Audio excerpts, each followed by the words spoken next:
அனைத்து தமிழ் உள்ளங்களுக்கும் வணக்கம். சிவகார்த்திகேயன் நடிப்பிலும் சுதா கோரா இயக்கத்தில் வெளிவந்திருக்கிற பராசக்தி திரைப்படம் எப்படி இருக்கு அப்படின்றத பார்த்துடலாம்.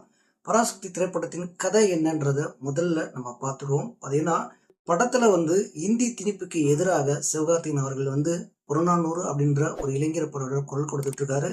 அப்போ பார்த்தீங்கன்னா இங்க புரட்சிகள் வெடிக்க ஆரம்பிக்கிறது. நிறைய சம்பவங்கள், அதாவது ஏன்னா இந்தி திணிப்புக்கு எதிராக அவர்கள் எங்கெங்கெல்லாம் இந்தி பார்த்தீங்கன்னா இந்த போர்டெல்லாம், அதாவது முக்கியமாக போஸ்ட் ஆஃபீஸு, அப்புறம் ரயிலில் இந்த இடங்கள்ல எழுதியிருக்கிறதெல்லாம் இவங்க எதிர்ப்பு தெரிவித்து பார்த்தீங்கன்னா அங்கே பார்த்தீங்கன்னா சில போராட்டங்களில் ஈடுபடும் பொழுது அங்கே இராணுவத்தை இறக்குறாங்க. பார்த்தீங்கன்னா மத்திய அரசு அந்த இராணுவ படையில் ஒருத்தராக தான் வராரு. யார்? ரவி மோகன் அவர்கள். ரவி மோகன் வந்ததுக்கு அப்புறம் இங்கே ஒரு சம்பவம் நடக்கிறது. பார்த்தீங்கன்னா அந்த சம்பவத்திலிருந்து பார்த்தீங்கன்னா சிவகார்த்திகேயனோட புறநானூற்று படையிலிருந்து ஒருத்தர் பார்த்தீங்கன்னா பலிகடா ஆகிறாரு. அவர் பலிகடா ஆனதுக்கு அப்புறம் நாம இனிமே இந்த இந்தி திணிப்புக்கு எதிராக போராடினால் கண்டிப்பா நம்ம புறநானூற்று படையில, அதாவது நம்ம நண்பர்கள் ஒவ்வொருத்தரும் பலிகடா ஆகிறதுக்கு வாய்ப்புகள் நிறைய இருக்கு அப்படின்னு சொல்லிட்டு அதெல்லாம் தூக்கி போட்டு ரயில்வேல போய் வேலை செய்யறாரு. அதாவது கரியலி போடுற வேலை. அதுக்கப்புறம் ரயில்வே வேலைக்காக அப்ளை பண்றாரு. அப்ளை பண்ணும்போது அங்கே ஹிந்தி தெரிஞ்சாதான் வேலை கிடைக்கும்னு சொல்லும்போது இவர் ஹிந்திக்கு எதிராக, அதாவது ஹிந்தி திணிப்புக்கு எதிராக போறவர் ஹிந்தியை படிக்க ஆரம்பிச்சிடாரு. அதற்கப்புறம் சிவகார்த்திகேயன் தம்பியான அதர்வா அவர்கள் சிவகார்த்திகேயனுக்கு தெரியாமையே இந்த ஹிந்தி திணிப்புக்கு எதிராக போராட்டங்கள்லாம் ஈடுபடுறாரு. அதற்கப்புறம் சிவகார்த்திகேயன் நண்பனுக்கும் சிவகார்த்திகேயனுக்கும் என்ன நடந்ததோ அதே சம்பவம் அதர்வாவுக்கும் நடக்கும். அப்பொழுது சிவகார்த்திகேயன் என்ன செய்கிறார், ரவிமோகன் என்ன பண்ண போகிறார், இதற்கு முன்னாடி நடந்த சம்பவங்கள்லாம் என்ன, அதற்கப்புறம் சிவகார்த்திகேயனுக்கும் பார்த்தீங்கன்னா ரவிமோகன் அவர்களுக்கும் ஒரு கிளாஸ் மோதல் இருக்கிறது. இதுதான் பார்த்தீங்கன்னா பராசக்தியின் ஒட்டுமொத்த கதையே. இந்த கதையில நம்ம குறிப்பிட வர்றது என்னன்னு பார்த்தீங்கன்னா, உண்மை சம்பவங்களின் அடிப்படையாக கொண்ட படம் அப்படின்னு ஆரம்பிச்சாங்க. சரி, அதுல சில கமர்ஷியலா சில விஷயங்களை நம்ம திணிச்சிருப்பாங்க அப்படின்னு நினைச்சா பார்த்தீங்கன்னா நிறைய விஷயம் கமர்ஷியலா தான் பண்ணியிருக்காங்களே தவிர உண்மை சம்பவங்களை இவங்க கொண்டு வரவே இல்லைங்க. ஏன்னா தமிழ்நாட்டில் பொள்ளாச்சியில் இளைஞர்கள் எல்லாம் சேர்ந்து இந்தி திணிப்புக்கு எதிராக போராடின விஷயங்களை இதில் தெலுங்கு பார்த்தீங்கன்னா மலையாளம் கன்னடர்கள் இவங்க எல்லாமே சேர்ந்து பார்த்தீங்கன்னா கிளைமேக்ஸில் ஒரு விஷயங்கள் பண்ணியிருப்பாங்க. இவங்கெல்லாம் எப்படி வந்தாங்க, அப்போ இந்தி திணிப்புக்கு எதிராக அவங்கெல்லாம் போராடினாங்க அப்படின்னா அந்த விஷயங்களை இவங்க கன்வே பண்ணியிருக்கணும். பார்த்தீங்கன்னா டயலாக் ரீதியாக சொல்லிட்டு இவங்க எல்லாம் சேர்ந்து தமிழுக்கு, அதாவது தமிழனுக்கு எதிராக, தமிழன் ஹிந்திக்கு திணிப்புக்கு எதிராக போராடும் பொழுது நாங்கள் அவங்களுக்கு சப்போர்ட் பண்ணுறோம் அப்படின்னு வர சீன்கள் எல்லாமே பார்த்தீங்கன்னா புனைக்கப்பட்டிருக்கிறது, திணிக்கப்பட்டிருக்கு அப்படின்னு தான் நம்ம ஆரம்பத்திலே சொல்லிக்க விரும்புகிறோம். இதில் ஸ்க்ரீன் பிளே பார்த்தீங்கன்னா ஆரம்பத்திலிருந்து இறுதி வரைக்குமே சரியாக வடிவமைக்கப்படவே இல்லைங்க. ஏன்னா முக்கியமாக ஒரு கேரக்டரைசேஷன் எடுத்துக்கிட்டோம்னு வச்சுங்களேன், இந்த கேரக்டரு பார்த்தீங்கன்னா இதற்காக, அதாவது ஹிந்தி திணிப்புக்கு எதிராக சிவகார்த்திகேயன் அவர்கள் போராடுறாங்கன்னா அது எதற்காக போராடுறாரு, எங்கிருந்து இதை ஆரம்பிச்சாரு அப்படின்ற விஷயங்களை ஆடியன்ஸ்ட கொண்டு போய் சேர்க்கணும். இதே ஸ்ட்ராங்காக இல்லை. அதுக்கப்புறம் ரவிமோகன் அவர்கள் ராணுவ படை மூலியமாக ஒரு அதிகாரியாக வராரு. அவர் வரும் பொழுது இங்கே அவர் ஒரு தமிழன், நல்லா தெரிஞ்சுங்க, தமிழன்.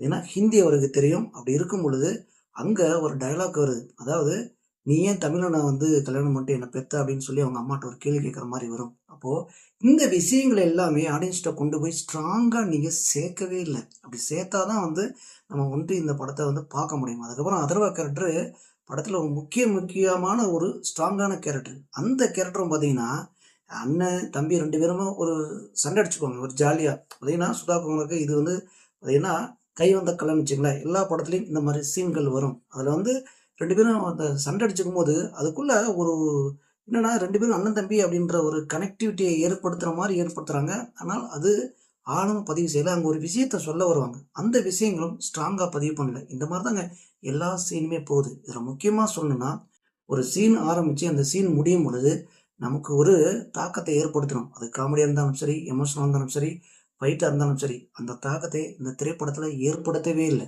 அப்படியே ராவாக போயிட்டே இருக்கு. ஏதோ ஒரு விஷயம் சொல்ல வராங்க அப்படின்னு சொல்கிறாங்க. அதுக்கப்புறம் இந்திரா காந்தி உள்ளே வராங்க, அண்ணா வராங்க, அப்போ முதல்ல வராங்க பக்தவச்சலம் உள்ளே வராங்க.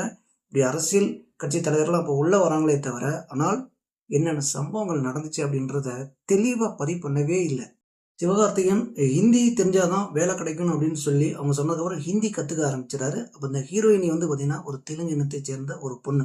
அதுக்கப்புறம் அவர் தெலுங்கில் பேசினா தான் பிடிக்கும் அப்படின்னு சொல்லி சிவகார்த்திகேயனோட தம்பியான அதர்வாவே சொல்லும் பொழுது இங்கே போய் தெலுங்கு கற்றுக்க ட்ரை பண்ணுவார். இப்போ இதெல்லாம் என்ன படம் இது அப்படின்னு கேட்க தோணுதா இல்லையா? நீங்கள் என்ன சொல்ல வந்திருக்கீங்க? தமிழ் வரலாற்றில் 1965 பார்த்தீங்கன்னா புறநானூற்று படை, அதாவது இவங்க புறநானூற்று படைன்னு இவங்க வச்சுருப்பாங்கன்னு நினைக்கிறேன். இளைஞர் படைகள் வந்து இந்தி திணிப்புக்கு எதிராக போராடினார்கள். அந்த போராட்டத்தில் வந்து கிட்டத்தட்ட 100க்கும் மேற்பட்டவர்கள் வந்து பலியானார்கள். அவங்கள வந்து கொண்டு போய் எங்கே என்ன பண்ணினாங்க அப்படின்னு இதுவரைக்கும் தெரியாத மாதிரி தான் இந்த வரலாற்று சம்பவங்கள் நடந்திருக்கிறது. இதை நீங்கள் சொல்ல வரேன்ட்டு இதில் சில சம்பவங்களை குறிப்பிட்டிருக்காங்க. குறிப்பிடலன்னு நம்ம சொல்ல முடியாது. ஆனால் இதை தவிர மற்ற எல்லா விஷயங்களையுமே உள்ளே வச்சுருக்காங்க. அப்படிங்கும்போது இதுலையும் நீங்கள் கமர்ஷியலாக கொண்டு போகிறீங்க. அதாவது ஒரு வில்லனையும் கொண்டு வந்துட்டீங்க. யாரு ரவிமோகன் அவர்கள் வந்து பார்த்தீங்கன்னா ஒரு வில்லனாக சித்தரிக்கப்படும் பொழுது அந்த கேரக்டரைசேஷனும் நீங்கள் வடிவமைத்து ஒரு கமர்ஷியலான திரைப்படம், அதாவது உண்மை சம்பவங்களை ஸ்ட்ராங்காக ஒரு 10 சீனாவது, அதாவது நமக்கு வந்து இந்த உண்மை சம்பவம் இதுதான் நடந்துச்சு, அதுக்கப்புறம் பார்த்தா இது கமர்ஷியல் அப்படின்னு நமக்கு தெளிவாக புரிகிற மாதிரியாவது இவங்க ஸ்க்ரீன் பிளே அமைத்து அதுக்கப்புறம் இதை ட்ராவல் பண்ணியிருந்தா கூட நம்ம இந்த படத்தை நல்லா இருந்திருக்கும் அப்படின்னு கூட சொல்லலாம். ஆனால் இப்போ நல்லா இருக்கா இல்லையா அப்படின்னு கூட சொல்ல முடியாத அளவுக்கு பார்த்தீங்கன்னா இந்த படத்தை வந்து ஸ்க்ரீன் பிளே வந்து பண்ணியிருக்காங்க.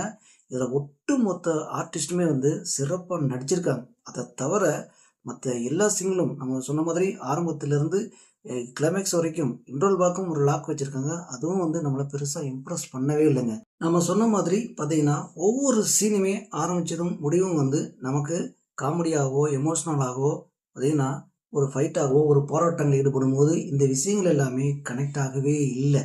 அதுக்கப்புறம் அண்ணா வரார் அப்படின்னா பக்தவச்சலம் அவர்கள் வந்து முதலமைச்சர் அப்போ அந்த தரப்பில் இருந்தார் அப்படின்னா இதெல்லாம் ஒரு கனெக்டிவிட்டி இருக்கணும். என்னன்னா அந்த இடத்துல உண்மை நடந்தது இல்லை நீங்கள் கற்பனையாக கலந்து சொல்கிறீங்க அப்படின்னா அந்த கேரக்டர்ஸனோட வெயிட்டேஜ், அந்த ஸ்ட்ராங்கான ஒரு விஷயங்கள் இருக்குது தெரியுங்களா, நடந்த சம்பவங்களை சொல்கிறேன். அந்த சம்பவங்களை வந்து பார்த்தீங்கன்னா அந்த கேரக்டர் மூலியமாக எடுத்து கொண்டு போகிற விஷயங்கள் வந்து நமக்கு வந்து புரியவே இல்லை.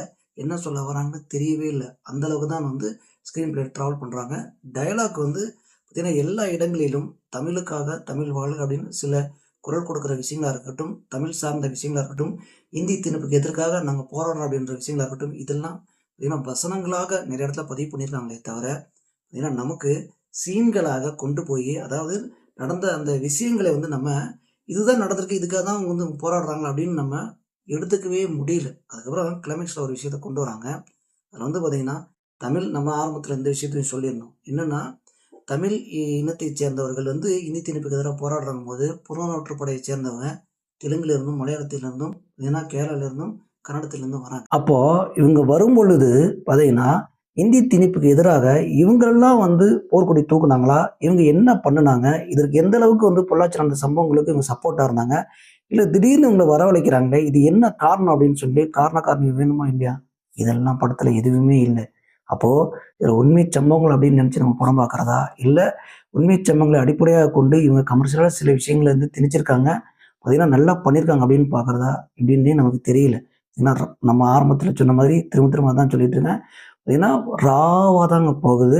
கிளைமேக்ஸ்லேயும் பார்த்தீங்கன்னா எந்த டச்சும் எந்த எமோஷனலும் என்ன சொல்ல வராங்க அப்படின்றதும் நமக்கு புரியவே இல்லை.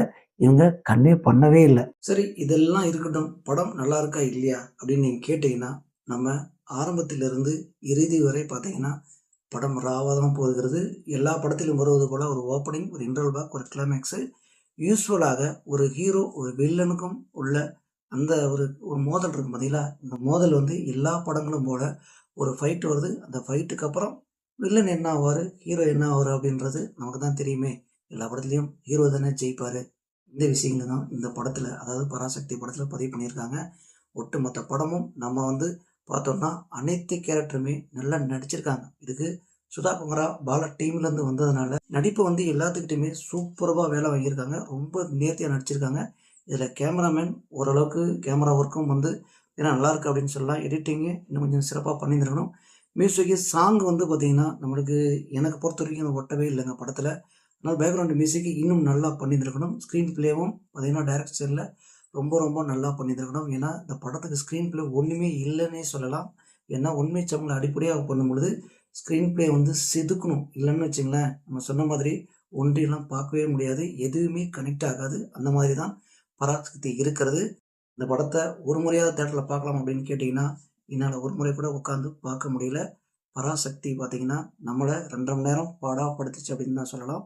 இந்த மாதிரி பார்த்திங்கன்னா சினிமாவில் நடக்கும் அனைத்து விஷயங்களையும் விமர்சனங்களையும் தொடர்ந்து மகேஷ் சினிமாவில் அனைத்தும் மகேஷ் சினிமா மகேஷுடன் இணைந்திருங்கள். வணக்கம்.